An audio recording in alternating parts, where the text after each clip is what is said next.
We have 3 units left for the whole year, which doesn't sound bad at all because you're like, oh, sweet, right? It's only the middle of March. Well, our test is like 5 weeks away. So that means that we need to cover all of the material that you might possibly see. They moved our test up a couple weeks. So that is a whole unit basically. So we'll be fine, but we're gonna really have to the next 5 weeks we're gonna skip most of the fun stuff, most of the activities.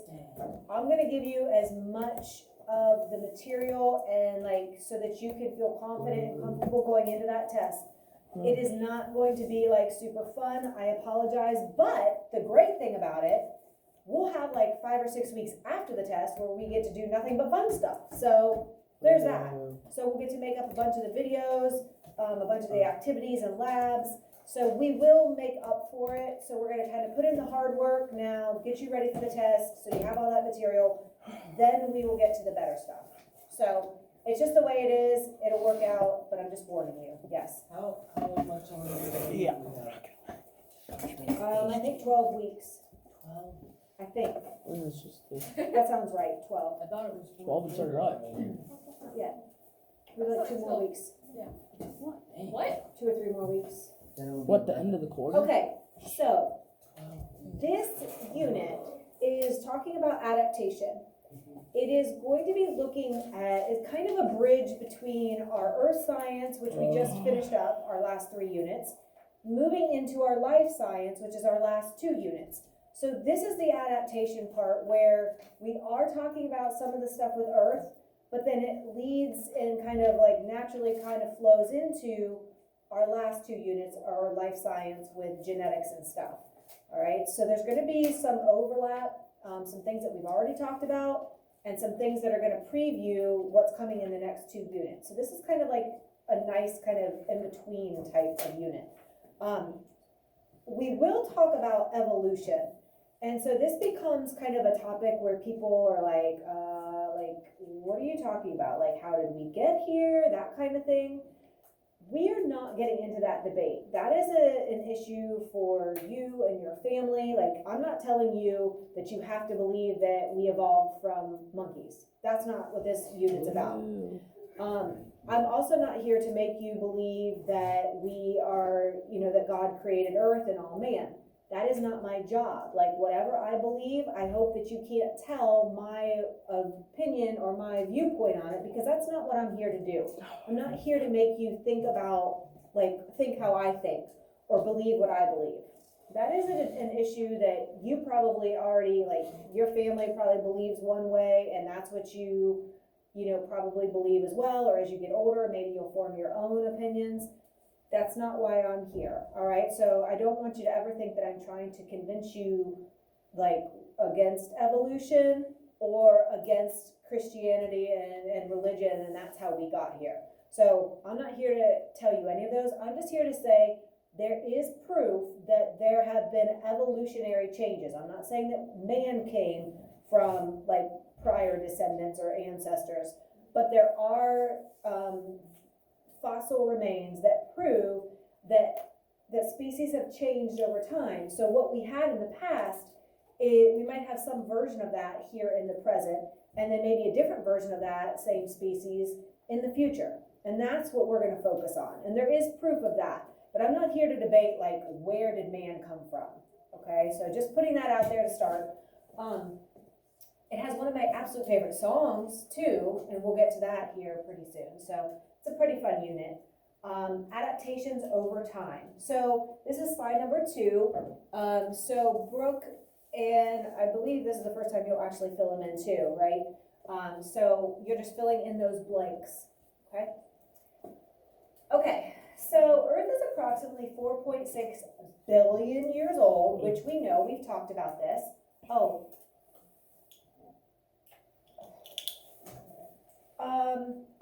I have them, yeah. So it's gone through extreme changes throughout the years. So obviously in 4.6 billion years, you would expect things to have changed, and they have. We discussed a lot of things that the Earth has already undergone. We know constructive and destructive processes are changing the surface of the earth, right? We know, a lot of examples of that. We also know, oh, dang, got ahead of myself. Right, we talked about our constructive and destructive processes. So who remembers a couple of those examples? What were some things how the Earth's surface changes? How do we build it up and how do we tear it down? What are some of those events that take place? Anybody remember? Nothing? What do you think, Gilbert? Weathering. Absolutely, weathering, very nice. Yeah, we have some weathering events that take place, for sure. What else? Erosion. Good, weathering, erosion. Remember your semester exam project? What's the third one? Weathering, erosion, and? Oh, right, okay, good deal. So those are definitely some ways that our Earth's surface has changed. Thank you. All right, so any thoughts of how scientists know that the Earth has changed? Nobody was around still around to tell us. Nobody's 4.6 billion years old and can be like, hey, back in my day, the Earth looked like this, or the Earth was like this. That'd be nice. Ooh, Brain thinks fossils. Probably a really good guess. What do you think? Similar climates. Okay, good. So like if we look at like climate data, absolutely. Good, those are good ones, really. Another question, how do we even know it's 4.6 billion years old? Because of the bulletin was. Oh, but you're gonna believe everything the paper says? Sorry. Hopefully I wouldn't lie to you. Yeah. It's a party. Hopefully I wouldn't lie, but maybe. I was just gonna say like Google. Okay, but how does Google know? Like who input that data into Google? Like how do they know? Scientists. Scientists for sure. Oh. So think about it. Could fossils also tell us? Like could we date fossils, like see how old they are? Yeah. What else could we find the age of that might help us? What do you think? Stars. How would that help us? Okay, I kind of see what you're saying, but that's not good. That's maybe for the universe's age, but for us specifically here on Earth, maybe not. Can we find out the age of glaciers? Ooh, absolutely. Believe it or not, and we'll look at that. It's called ice core sampling. Gilbert? Fossils. Fossils, yep. I don't know, soil. Soil and rocks, right? Which is like geologic. Okay, good. So there's these things called geologic records. So actually, Earth's history has kind of been recorded in our soil and in our rocks. The prefix geo means relating to Earth. So if you see geology, ology is the study of. So if you would take a geology course, it's the study of Earth. Typically like Earth's crust, it is kind of more specific. You guys also said fossil records. You guys are so good at like putting together big ideas and big picture of things. So fossil records, if you study them together and piece a bunch of information together, it kind of comes together as like a whole story of what things used to be like here on Earth. Okay? Shows us the conditions that we lived in or that were going on. It shows us maybe like what was living then. Going back to climates, what were the climates like to support those organisms? So we get to learn a lot. And so we will look at the geologic and the fossil records in this unit. And so all of this information combined, the rock records and the fossil records combining can give us kind of a big, whole, well-rounded picture. Is it exact and complete? No, of course not. But it's going to give us a really good idea. And we call this whole like compilation of everything Earth's living history, right? So from the fossil and the geologic records, it's kind of like a big book. There might be a couple pages or maybe a couple chapters missing, but if you put all the information that we have for the rock and the fossil records, we can piece together a pretty decent story to explain how and what things were like. One of the major ways that we can get information is by looking at animal species. This is one of your vocab terms, extinction. It's a pretty easy one. You guys probably realize that's when a whole species dies out. No more, they're gone. What is the most famous extinct species? Oh, I love it. You guys raised your hands. You're doing so good today. Don't want to jinx it. Yes. Dinos, right? Definitely. Now we can debate, like, there's a lot of ancestors to them. If you believe Jurassic Park, maybe we could bring them back and they're not extinct anymore. But let's face it, there are not dinosaurs just freely roaming around. That species is considered extinct. Relatives, right? No, alligators are just giant lizards. Relatives, not dinosaurs themselves though. We have diversity. Not only do we have diversity among the human species, we have diversity among all living species, okay? And so this is the variety and the variation among species, all right? Between birds, between humans, between frogs, between, you know, every species, all the differences. There's also some similarities, which we'll talk about too, but the variety is called diversity, the diversity of life. Bio does mean life. Diversity means variety. So this is the variety of life, okay? This is found on Earth. This is talking plants and animals, so anything that's living. And so this includes our ecosystems, all the genetic material, cultural diversity, and all the connections between. So this is like looking at the big picture as it relates to diversity. Okay, so kind of the whole image. All of these vocab terms. Hopefully those look somewhat familiar from your cutting. Come back to that. Okay. So in this Earth's living history, we're going to look at the different elements that kind of help make this up, and we're going to focus on environmental factors and climatic or climate factors. And let me know back there if I'm going too fast. Like, these guys know to speak up, but if you need me to slow down, let me know. Okay, we need to make sure that we are all on the same page. If we're talking about environment, these are like the surrounding conditions of the natural world. Not things that I've created as a person, but like what's the natural habitat or environment like in that forest, in that pond ecosystem. So those things happening in nature, right? So it could be for like a small area, or it could be like for a whole continent. Like you can make this term as broad or as narrow as you would want, depending on the situation. Climate. Anybody here have a climate app on their phone? Climate app? You do? That's awesome. Oh, is it the same as a weather app? Yeah. It is. No, it is not. Oh. Oh, Oh. look I at just have that. the weather app on my phone. I have a weather app. Who has a weather app? You don't have one? You don't care what it's doing? They come You just your go phone. with it, whatever. I hope I've it's seen your name. It just came onto my phone when I got my phone. That's weird. Yeah, Okay. that's fine. I've seen. Well, as you get older, the weather becomes more important. I don't know why, but it does. Anyways, weather and climate are not the same thing. People are like, really? What? Huh?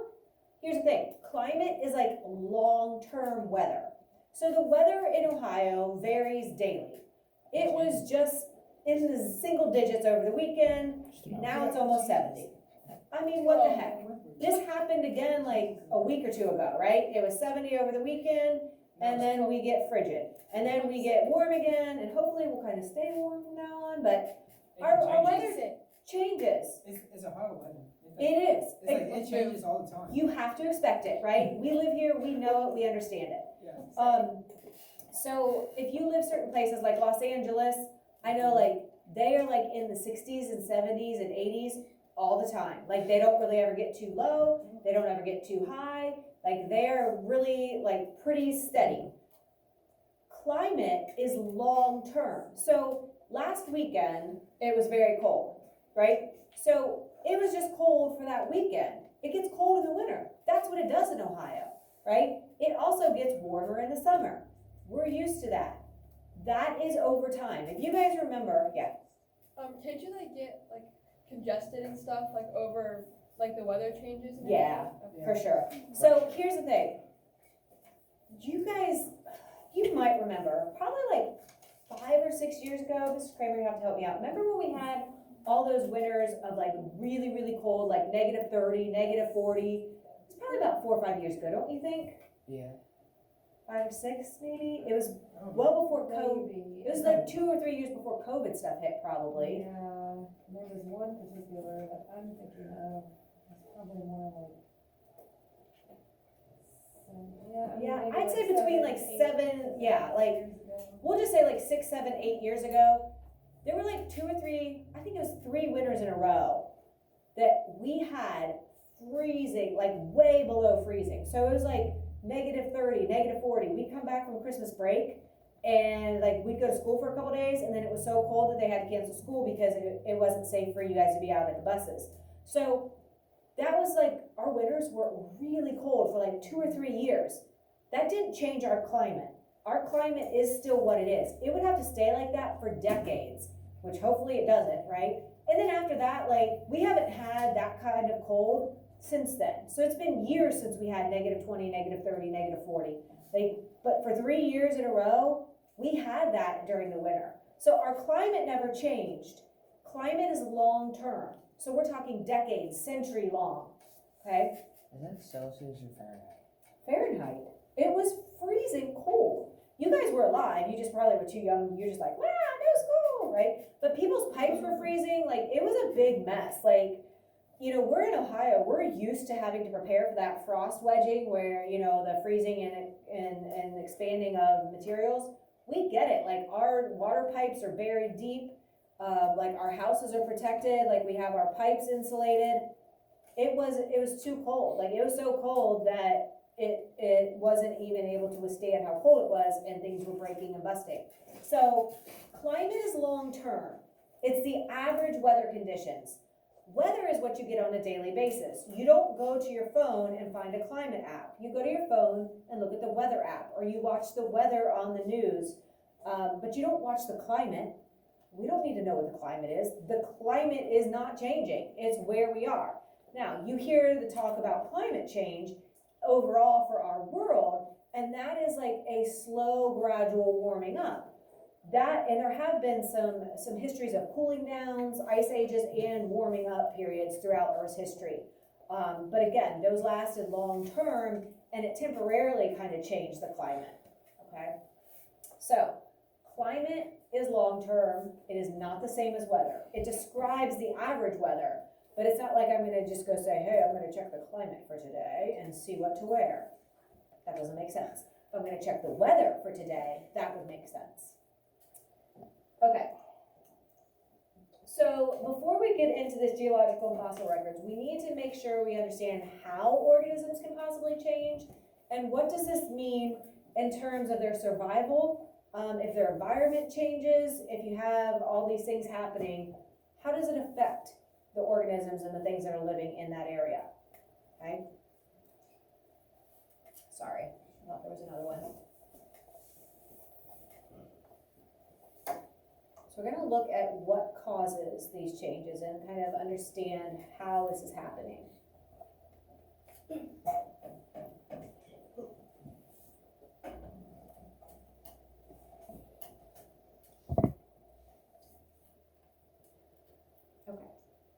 So here's the big picture. I know, don't freak out. Diversity can happen as a result of sexual reproduction. We are not getting into health class here, okay? That is for health class. I'm just putting it out there. When we talk about reproduction, we are not talking about the specifics of what's going on. We are looking at straight up the biology of it, okay? So we're not saying how this diversity happens. We're just saying, okay, when we hear the term sexual reproduction, we're thinking we're dealing with two organisms that combine genetic material to make another offspring or another organism, okay? I know, I've been worried about this. You guys are gonna have to be like, we're gonna say the words, well, I will, you probably will figure a way around it. I'm gonna say the word sexual reproduction and asexual reproduction. You'll get used to it because it's coming in the next couple units too, like, as we get to genetics and we get to cellular reproduction. So I keep it as PG as humanly possible. We do not get into health class. For the 90s. What? Stop it. Okay. So, let's break it down here. Reproduction is the producing of a new life, right? And so this could be a very simple organism like bacteria, or this could be a very complex organism like a human being, right? But this is the combining of genetic information from two different individuals. Their genetic material gets shuffled around, and you get a new organism that has some DNA from both parents. And it's this sorting and combining of genes that results in all of our genetic combinations. And so if you think about like your siblings, right? You probably, if you have biological siblings, they probably have some characteristics that are similar to you and that are different from you. Like Kyle, I looked at your sister and I was like, oh, do you have a brother named Kyle? And she was like, yeah. I was like, okay, I can kind of see some similarities. Am I saying she looks like a boy? No. Am I saying you look like a girl? No. I got called my brother all the time. They're like, wow, you look just like your brother. I'm like, yeah, thanks. I appreciate that being a girl, right? But here's the thing.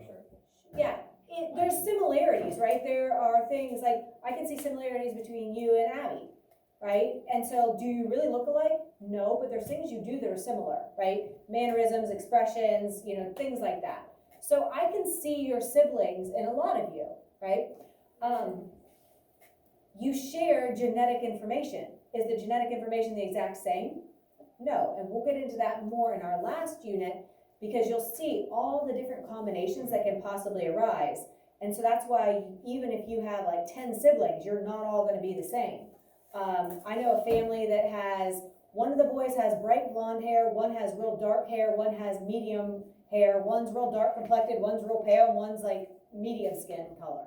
So it's like, they have like every variety and they don't look a thing alike, right? But they have similarities in like maybe the way they move their mouth or like just different mannerisms and things like that. So we'll get into that a little bit more, but that's what we're talking about. The white cheese on it.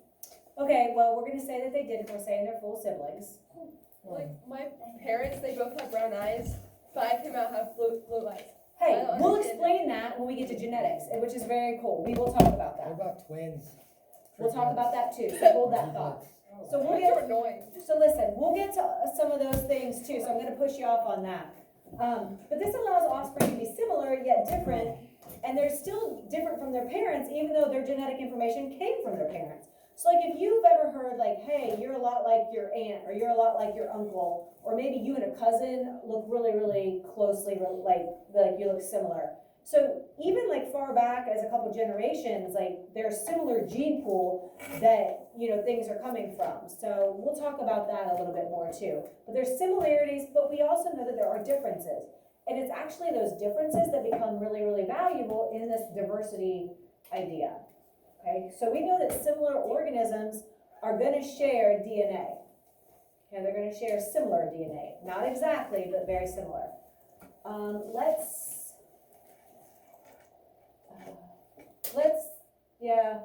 We'll stop there. Okay. I think what I look like culturally